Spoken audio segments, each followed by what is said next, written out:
আঠা জাতীয় জিনিস তেমন একটা ময়লা আসে আজকে হঠাৎ করে প্রথম দিন এরকম করছে তা আমার মামা নামাজ পড়ার উদ্দেশ্যে উনি নিয়মিত দরগায় নামাজ পড়েন, দরগা মাজার মসজিদে নামাজ পড়ার উদ্দেশ্যে বাড়ি থেকে আসছিলেন।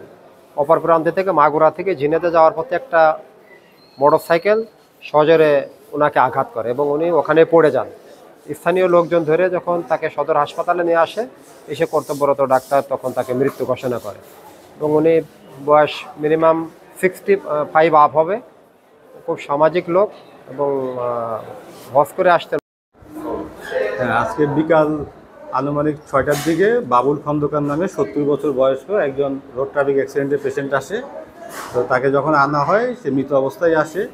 আপাত দৃষ্টিতে বাইরে থেকে তেমন কোনো ইনজুরি ছিল না। আমরা তাকে মৃত অবস্থায় পাই, এক্সামিনেশন বা পরীক্ষা করে দেখি, ইসিজি করে দেখি এবং নিশ্চিত করি যে সে মৃত।